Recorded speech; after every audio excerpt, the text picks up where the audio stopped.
The New World Chieftain and the King of Aztecs by Ratza. Two alternate history stories in one book. Chapter 1. The Emperor's New Orders. Tianshu always looked forward to telling his emperor what he had just accomplished on his latest assignment, because the contrast between the opulent throne room and his careful conduct always reminded Tianshu to respect others.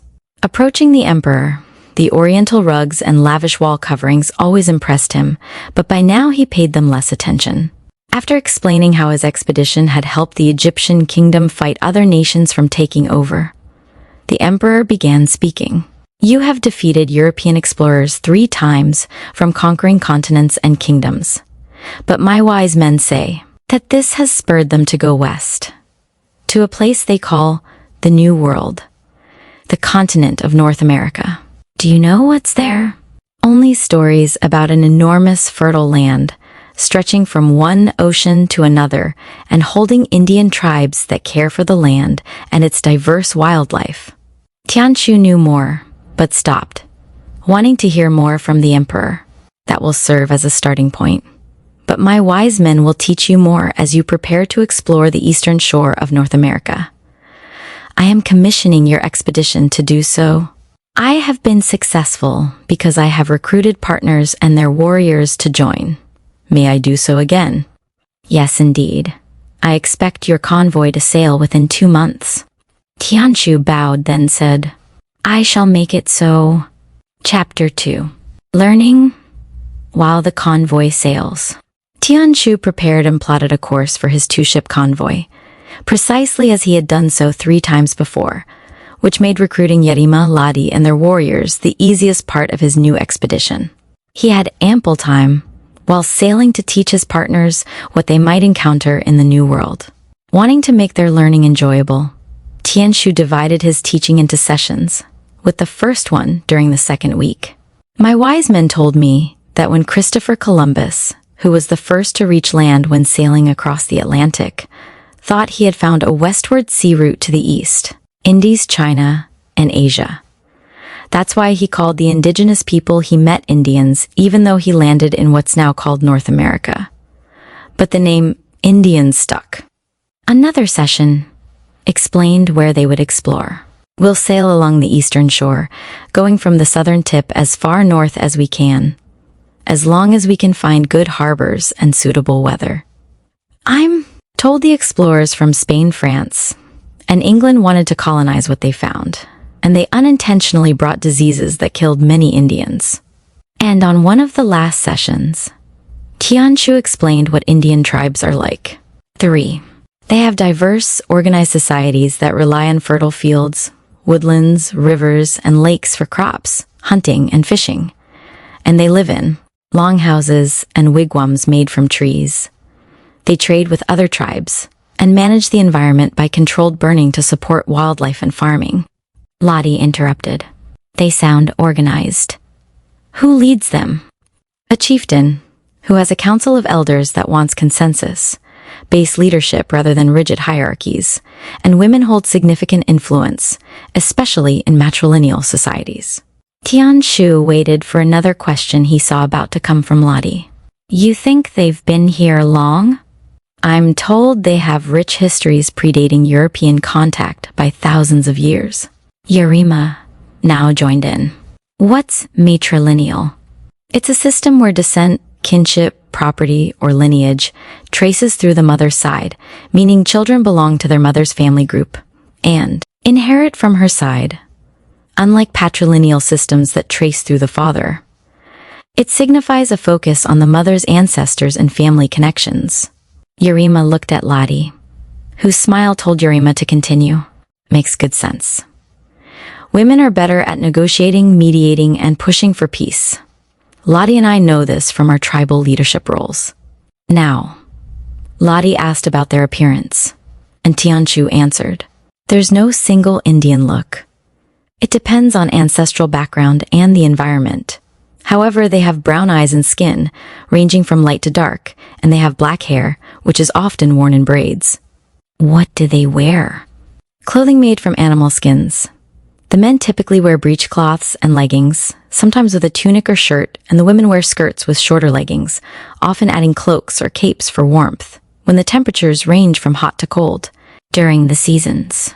And on their feet, they all wear moccasins, which are made from animal skins. When his partners finally ran out of questions, Tianshu asked one of his own. You didn't ask about what weapons and fighting strategy they use, but I'll give you the answer. Tribes use bows and arrows, spears, war clubs, knives, and tomahawks, but they don't ride horses. And we'll find out about what the Europeans use when we start meeting the tribes, which we'll do as soon as we find a safe place to anchor. And when we do, you now know everything I do about what we might find. So, get ready for our adventure to begin soon. Chapter 3. Bane regroups to win. After the convoy anchored in a natural harbor, Tianshu, his partners, his best tracker, and several warriors went ashore as soon as the weather cooperated on a warm and sunny mid-morning. Yarima noted that the trail the tracker had found seemed as pristine as the surrounding forest. The blades of grass are nearly untouched, and I don't see any stumps from trees chopped down. The only signs of life are birds flying or singing, while hidden in the vegetation. After estimating, they had walked for 2 hours before coming to a clearing where the trail ended. Tianshu gathered everyone together before speaking. We'll let our tracker search for a trail leading away from where we are. If he finds one, we'll take it, but if he doesn't, we'll have to sail further north and find another place to anchor. The tracker couldn't, so the landing party hiked back to the boats and sailed onward. Tianshu and his party repeated the landing 2 days later, this time with better luck. They found a path leading away from a clearing that took them further inland. As they walked, Yarima gazed around, hoping to spot what they had come for, Indians. They appeared so suddenly that she didn't have time to speak, nor did anyone in the party, until Tianshu stopped face to face with the Indians before turning to his people and saying, "Let me do the talking. And Yarima and Ladi do the translating for me while listening." Using a combination of basic syllables and universal sign language he had learned from previous expeditions, Tianshu's party soon began following the Indians, who led them to their village, where they waited for the chieftain to greet them. What greeted Yarima's eyes matched her expectations.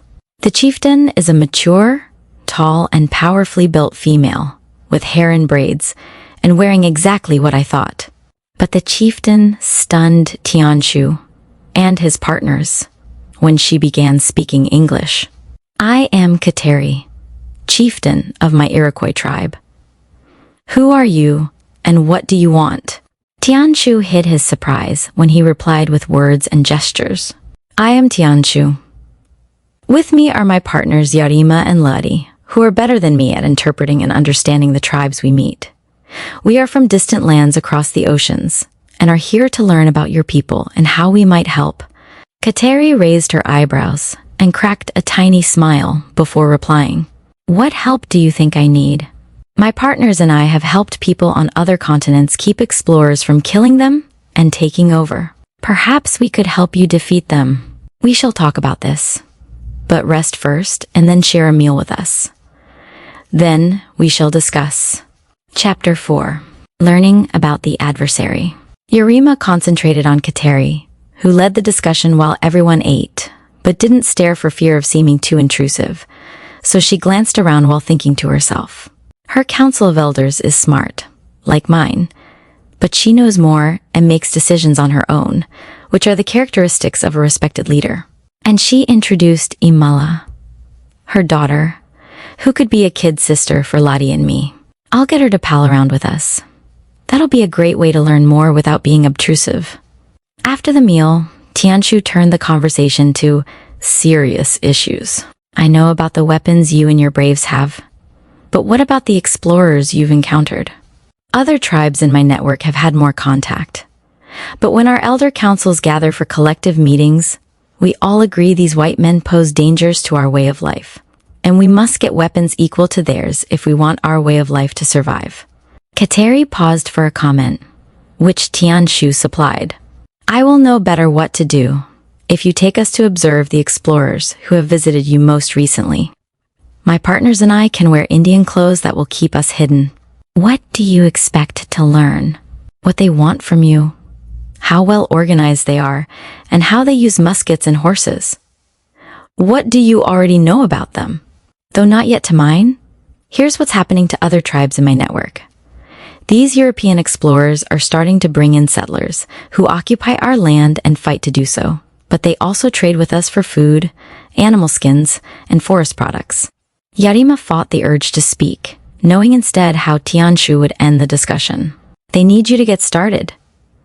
That's why they're practicing cautious diplomacy.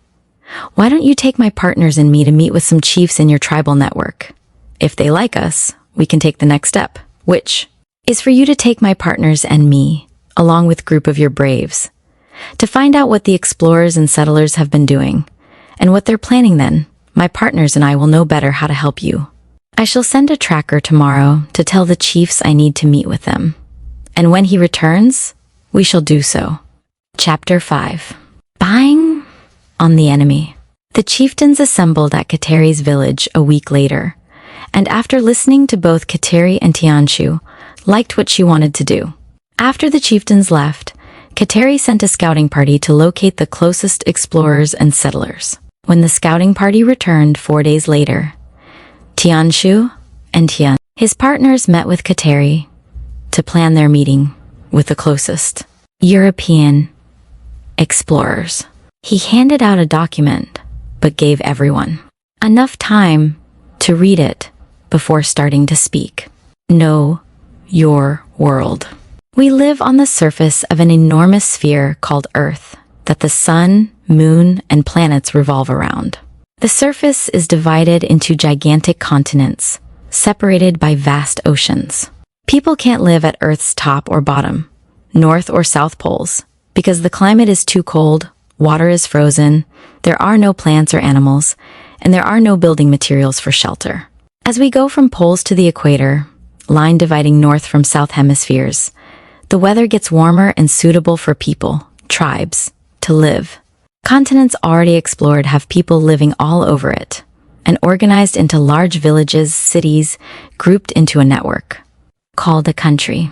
Europeans are just starting to explore your continent, North America. The people in each country have a unique civilization that has a set of beliefs used to explain their world. Religion starts the beliefs, and people use them to answer universal questions. Is there a God? Where do we come from? What is our purpose? How should we treat others? When we make a map of the Earth's surface, we see that it goes from east to west. China is far east, then comes Europe, and then North America. The people in each country have their own lifestyle, based on what they can build, technology, and what they want to do, goals. You must learn about the Europeans, because they are now exploring your land. What we know about the Europeans: they like progress and work together to achieve it. They have an advanced technology for building machines and making weapons. They like competition and want to take over other lands. They organize themselves into governments that control the people and use little diplomacy when dealing with other countries. They often use weapons to get their way. Here are our next steps. 2. When we meet with European explorers, use the above bullet points to write down the answers to the questions each point poses. When we get back to your village, tell me what your beliefs are and how you want us to help keep the Europeans from taking over. Right now, the job for Yarima, Lottie, and me is to teach you enough about your world so you can deal with the European explorers. That's what we'll cover in all the bullet points at the top. Tianshu stopped for Kateri to say more. I like the next steps. You can start by teaching me how to read and write English better, and before we meet with the European explorers, I want you to put together the questions I'll ask. I'll also make sure to get one of their maps and find out more about their goals. How long will all this take? You're smart, and I can teach you enough so we can leave in no more than 3 weeks. Good. Let's begin now. 2 weeks later, Tianshu spoke to Kateri and his partners. You're even smarter than me, so we should leave as soon as your warriors are ready. How many days will it take to reach the explorers? My scouts say 2 days after we leave tomorrow. The scouts led the way, with Kateri and Tianshu in their footsteps, and Yarima and Lottie close behind. When they stopped at the edge of the explorers' settlement, several came forward and waited for Kateri to speak. I have come to learn more about you and what you are doing. I have also brought goods to trade for one of your maps. One of the younger explorers said, You speak better English than before. Who is teaching you? Yarima liked her answer, even though she knew it was a lie. Chieftains from other tribes. That helps both you and me. We'll trade you for a map. Please stay a day or two in one of our longhouses while we talk. Tinashu and his partners, Indian clothing hid their identities, allowing them hear what was said. Yarima absorbed everything. The settlers look like they're here to stay. Judging from what they're building, they're well organized. They've brought horses and livestock and are planting crops. And though I don't see any muskets, I'm sure they have them. Kateri ended the talks 2 days later, and her party returned to her village. Once there, she summarized for her council what she had learned and what she would do next. These European settlers want to stay permanently on our land, and according to their map, they call it Virginia or North Carolina. This is not a problem right now, because they need our help, but it will be in the future because of their religion-based beliefs. We also believe in a god, but unlike the Europeans, we accept the gods of other tribes. Our tribal history tells us we have been here for thousands of years, always wanting peace and taking care of the land. Not so for the Europeans. They conquer other people and often spoil the land. She waited for comments. The first one came from Tianshu. Now we know why and what you need to survive. My partners and I will get what you need and then return to train you and your warriors to defeat them. Just give me the word. You have it. When will you return? Right now, it is the autumn harvest season. We shall sail away in a day or two and return by spring. Chapter 6. Sailing away, to and back. Tianshu used the time before the convoy left to tell Yarima and Lottie about the course they would sail. We'll return first to Yarima's village to get more warriors, and then to Lottie's for more. Then, we'll visit Cleopatra in Cairo to tell her our needs and the reasons why, and then have her loyal merchants get everything for us. Tianshu paused for Lottie's question, which he saw forming. Do you think she'll want to come with us? We'll ask. But I think she already knows about everything the New World Indians are facing. She has already defeated the Sultan, and the North American continent is too far from her world. When they visited Cleopatra nearly a month later, Tianshu's supposition about her interest in joining them proved correct. She liked that he was helping other people keep from being, and assembled a group of merchants to get what he needed. Tianshu's convoy began sailing back to Kateri's village 2 weeks later. Kateri was the first to speak when Tianshu brought everything with him. You have returned with the warm spring weather. Show me what you have brought when you are ready. Tianshu did that the very next day. We have more warriors from Yarima's and Lottie's tribes, and enough muskets and horses to use as weapons. I won't show how right now, but that will be the first thing when training your braves for battle. When do you want to start? The day after you talk to my council, and I want you to do that tomorrow. Chapter 7. Training for battle. Tianshu's training began with his loading and then firing muskets, followed by Yarima and Lottie riding horses. After that, he described his battle tactics. We'll do what worked for me in previous battles. We'll form fighting units built around Yarima's and Lottie's warriors riding horses and carrying spears, and several of your braves in each carrying muskets, spears, tomahawks, or bows and arrows. Each unit follows the commands of the warrior on horseback, and the units will help others if needed. Yarima and Lottie will show how this works. After each picked some braves who chose their weapons, they practiced until Tianshu called a halt. You have the idea, so everyone, join in. Practice lasted until sundown, when Kateri spoke to the group. We're looking better and better. And when Tianshu says we're ready, he'll outline our battle strategy. Tianshu said, judging from today, we'll be ready in no longer than a week, which means everything's in place for Kateri to approve our strategy. So keep doing what you're doing and make it better each day. Chapter 8. Everything in place. Tianshu had everything ready within a week for additional training that would make them even more effective in battle. While watching the progress, Kateri, who was at his side, called for a change. I want to lead a fighting unit, so have Yarima and Ladi help me master the skill of riding. And they can also teach Imala how to control a horse. She won't ride in battle for the time being, but there will come a time when my tribe will expect her to take over the reins of Chieftein. Kateri's agile strength made for fast learning, and after only 3 days, when Tianshu saw that she rode as well as even Yarima, he stopped her training. You're ready now, and you'll get even better by riding in battle. What I must do now is plan our battle strategy for you to approve. And once you do, we can get ready for battle. Yarima and Ladi will help me, because they know what's worked before, and we start tomorrow. Chapter 9. The Battle Strategy. Tianshu let Yarima and Ladi lead the battle strategy discussion to make sure he knew everything they did. When they had said all they could, he continued. Our fighting units will stun the explorers and settlers, because they've never faced Indian warriors on horseback whose battle units work together. But we can't just attack by riding in, like we've done before. We have to create a diversion to get them out in the open. What can we do? Yarima had the first idea.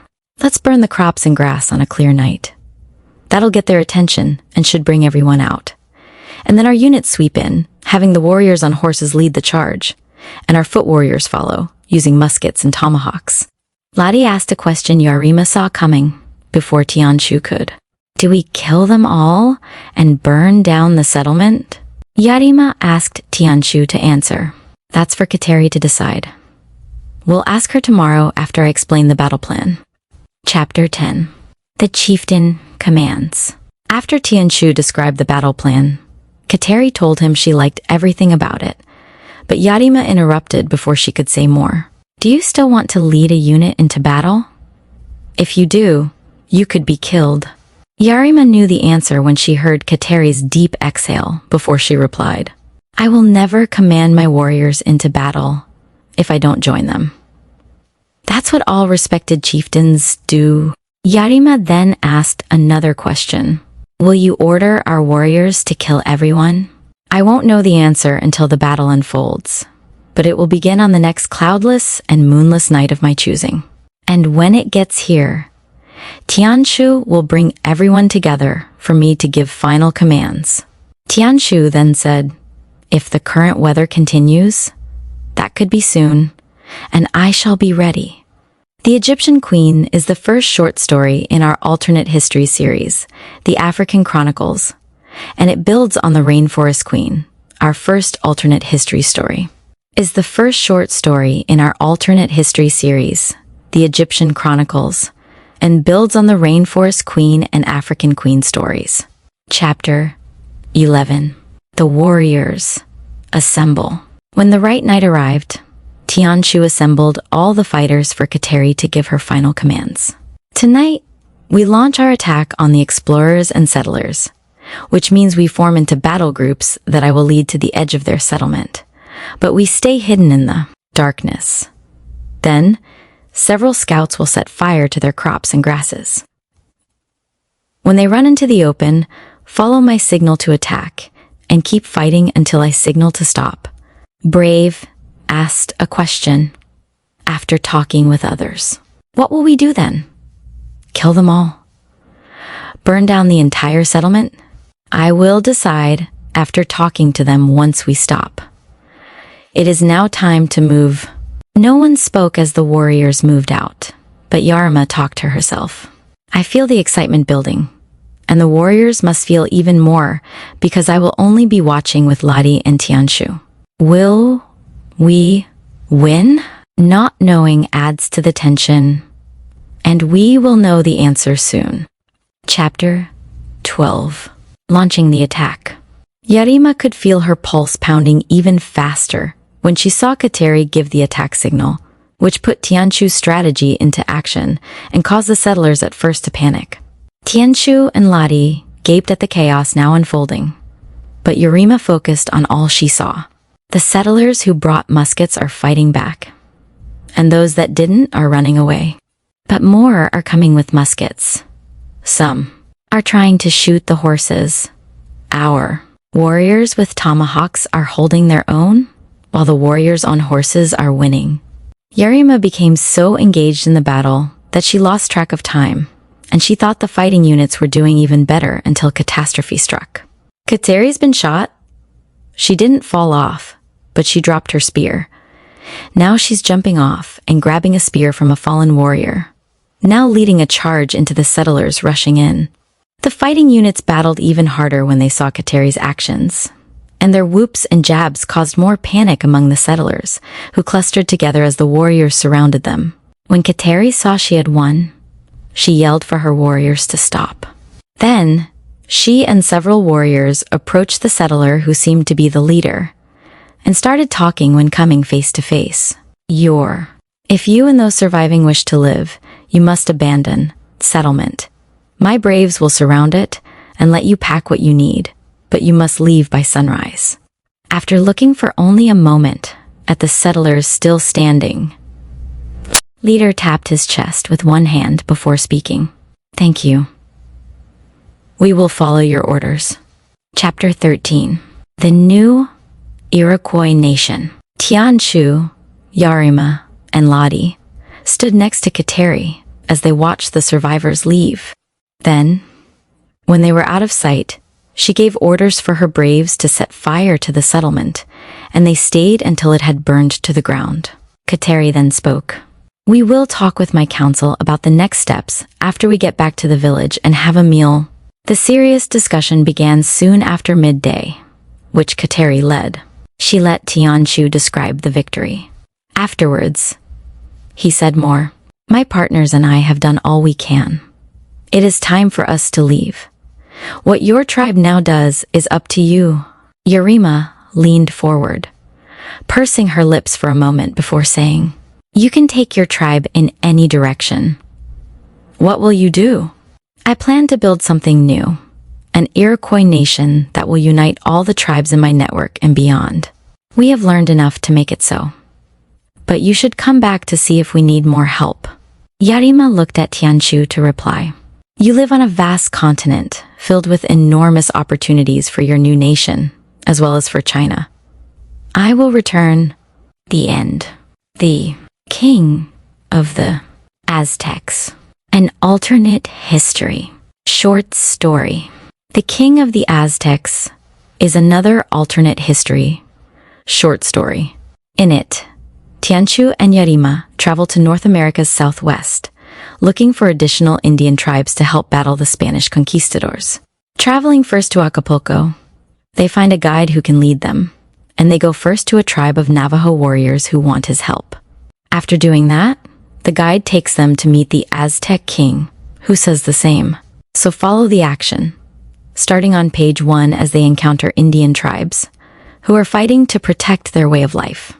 Follow the twists and turns all the way to another unguessable ending on the very last page. Will the Indian tribes survive? The theme of this story is particularly relevant today. Indigenous people anywhere deserve the respect and support from all nations. Most anthropologists now credit them with a greater understanding of their world and having a sophisticated culture worth fighting to preserve. Thank you for joining the adventure, which we hope you enjoy. Die Nacht. Chapter 1. Tianshu and the Southwest of North America. When Tianshu reported his success in the New World, it pleased his emperor even more. You have found great opportunities for the Indian tribes on North America's eastern shore and for China. but our wise men say there must be tribes throughout this vast continent because European explorers are beginning to find some. I commission you to begin exploring by crossing the Pacific Ocean, and then searching to the south and east. For our wise men say the land and climate may be more suitable than to the north and west. And as you have done successfully before, have your partners join your convoy. Before you sail, I will select my wisest scholars to teach you what you might find. When do you think you will sail? Tianshu bowed before replying. Thank you for your trust. I will prepare my 2-ship convoy while learning, and as I have done so in the past, I will sail within 2 months. The emperor signaled the end of the meeting and then spoke. May you sail swiftly and find even more opportunities. Chapter 2. Orienting the partner. After studying the map, Tianshu decided he would take Yarima, some of her warriors, and trackers, but not Lottie because bringing her would add too much time and distance to the voyage. As soon as he picked up Yarima, he pointed to locations on his map while speaking. We are going to places where I will be the first explorer from China.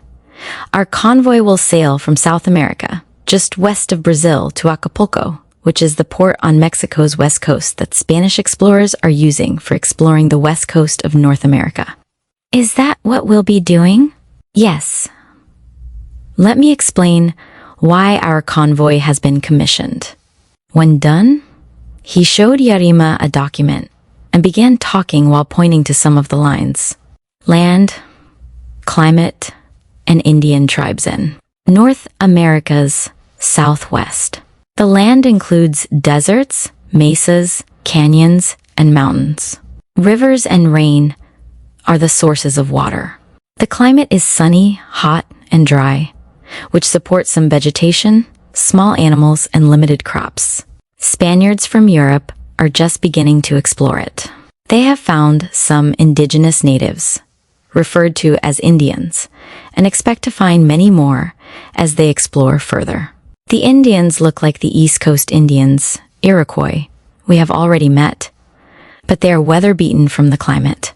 They dress like the Iroquois and live in tribes that are run like the Iroquois. Additional details about the Indians and tribes await our meeting with them. He spoke immediately after doing that. This is all the information I have, which comes from the Chinese scholars who put it together.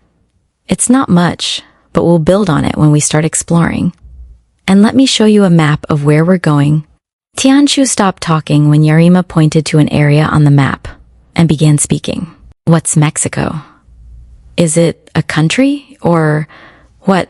I'm told it's a geographic area that's part of the Aztec Empire, which Spain is trying to colonize. I'm also told the Aztecs are a nomadic tribe that came from the north about 2 centuries ago and settled there. Who named it Mexico? It might have been the Aztecs, or maybe one of the tribes already there. You're asking more questions than my wise men have answers to, because explorers are just getting there. Save yours, and we'll get answers from the people we meet. Yarima ended the conversation when she said, if the people we meet in Acapulco don't like the Spanish explorers who are trying to colonize them, we might be able to help the Aztec Empire as well as any North American Indians we meet. Excitement awaits our expedition. Chapter 3. The Acapulco Connection. Tianshu's first action after dropping anchor at Acapulco was to go ashore with his tracker Yarima and some of her warriors to learn about any Spanish explorers. As they rode, Yarima took it all in. I like the hot and humid weather. And I see smoke rising from small villages. Beyond them are steep, green hills leading to mountains in the distance. Once on land, Tianshu told his tracker to take them to the nearest village, and as they approached, Yarima noticed the people. The place is sparsely populated, but those I see look sort of like the Iroquois. What language do they speak? We'll soon find out. And I'll let Tianshu use his universal sign language to start. They had to stop at several villages before Tianshu made a useful connection. But once he did, the conversation proceeded better than Yarima had hoped. The man spoke enough English with a Spanish accent, which surprised both of them. So Tianshu said, "Who taught you to speak this language?" "The conquistadors?" After Tianshu explained more fully who he and Yarima are, and why they are here, the man spoke again. "Conquistadors come often.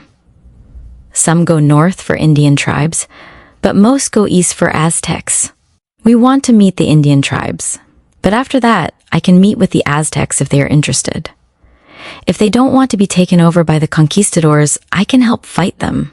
No one likes conquistadors, but they pay their guides." "What is your name? Are you a guide? I will pay you if you are."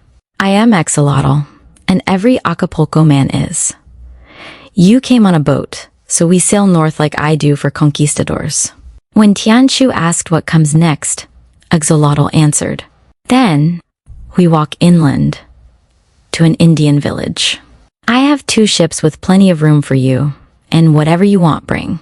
When will you be ready to leave? And how long until we hike inland?"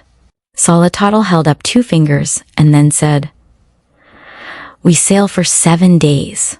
Good. I'll be back in 2 days when the sun comes up." Chapter 4. The Navajo Warriors. Tiashu's party followed Axolotl north and east for 2 days before coming to an Indian village on a grassy slope. When they arrived, a male and female Indian came out to greet them, and Axolotl explained for only a moment the people he had brought and why they had come. Yarima listened while concentrating on them and their village. "They speak like Solotl, but just a little simpler, so they must be smart. Maybe they learned the language from the Spanish explorers. And they and their village look like Tianshu said they might." The male spoke as soon as Axolotl introduced Tianshu. "I, Chenoa, with me Enola, my woman. We chieftains of Navajo warrior tribe. You explore from across ocean and want to talk. Why? I am unlike the Spanish conquistador explorers. I don't want to move my people onto your land and take over. And if you don't want that to happen, I can help you fight them. Yarima and I have helped others defeat them by bringing weapons and better ways of fighting. Please tell me about the conquistadors who have already visited. They wear metal on heads and chests, fire weapons that spit flames, ride horses. We have no horse but use spears, bows, arrows. No done battle yet, but might. We no like them. Can you get horses and better weapons?" Tianshu answered while nodding. "And I can train you and your warriors how to use them." Chenoa spoke after Enola signaled. "I pay turquoise and gold coin conquistadors, sometimes give. When you return, expect us to come back in less than 6 months." Chapter 5. Returning with the goods. Tianshu's decision not to include Lottie made the return voyage fast and smooth. The weather cooperated, which kept it free from any unusual incidents. When Xolotl brought Tianshu, Yarima, and everything needed back to the Navajos, Tianshu started the training by showing Chenoa, Enola, and the warriors they chose how to load and fire muskets, and how to use tomahawks.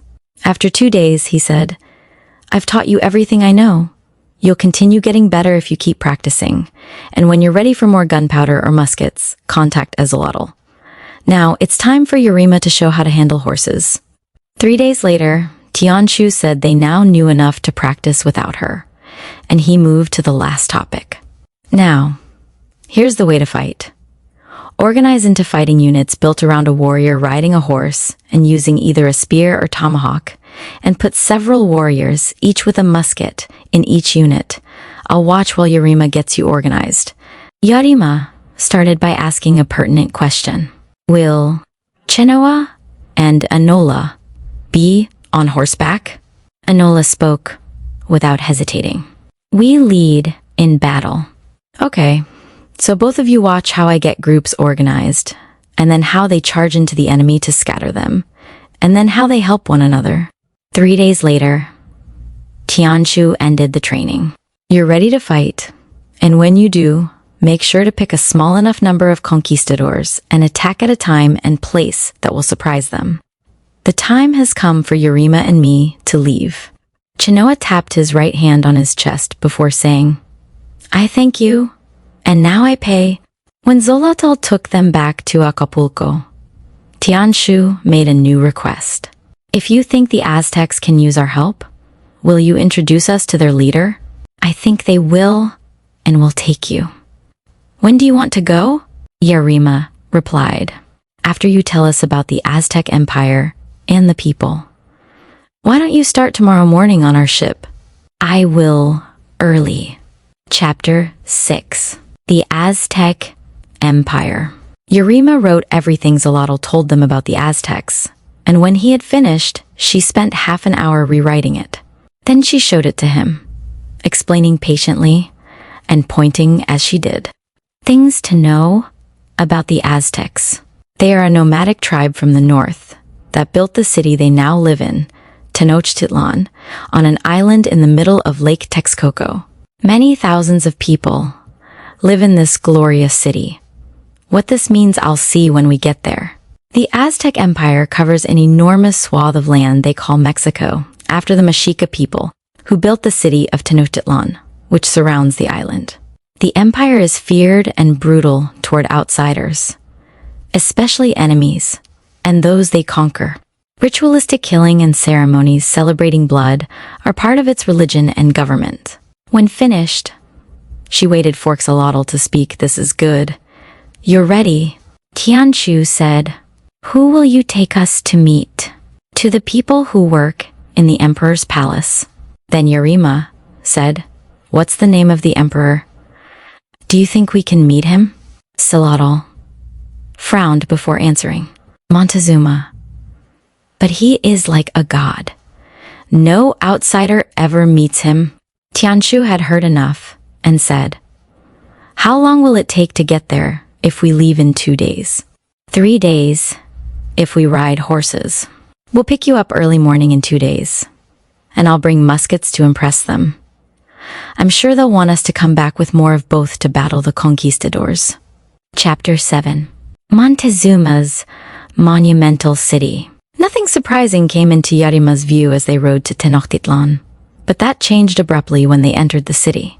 This could be the most advanced city ever built, and its intricate pattern for its massive size defies my eyes. It has rows and rows of grid-patterned roads.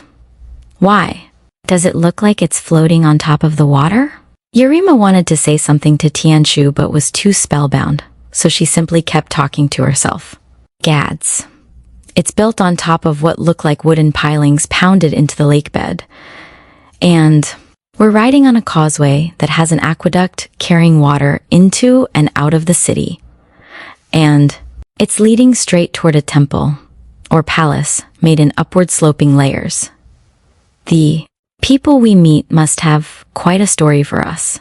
When guards stopped them at the entrance, Xolotl explained why they had come, and one led them through a spotless interior to a room where they waited for people to join them.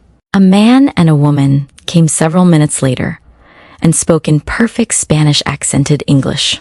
I am Camaxley, and with me is Chantico. We are among those who serve the king in person.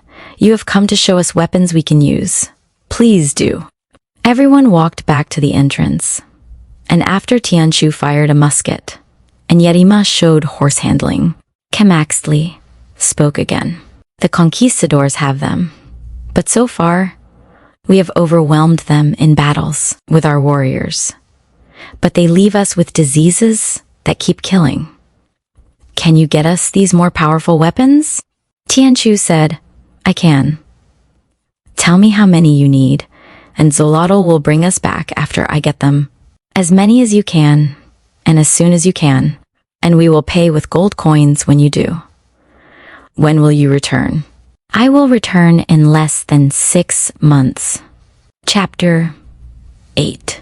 Everything ready for battle. By now, Tianshu had perfected both how to obtain what North American Indian tribes need and how to visit, which meant he returned to the Aztec palace in only 4 months. When he showed to Camaxley and Chantico everything he had brought, He used their satisfied smiles as a cue to push further. Now that you have muskets and horses, I can train your warriors how to use them. But their frowns faded, and Camaxley said, Aztec warriors already know. We don't need you to tell us, but may we stay here and watch them practice? If we do, and see a better way, we can tell you. No outsiders stay at the palace. But I will summon you when we begin. I'm sorry, I forgot. We'll stay with Xolotl, and you know how to reach him. Please let him know and we'll come back. Chapter 9. Montezuma's Revenge. When Xolotl, Tianshu, and Yurima stood together while watching practice, they saw how skillfully the warriors fought. When Tianshu said, they use the warriors on horseback to form fighting units, and they're as good as Yurima at controlling horses. There's nothing more to do, Yurima said. Ask if we can watch a battle, and tell him to hold a surprise attack on a small group of conquistadors. When he did, Camaxley agreed, and the three returned in 4 days, watching flawless preparations. Then they stood out of harm's way on a moonlit evening and watched the action.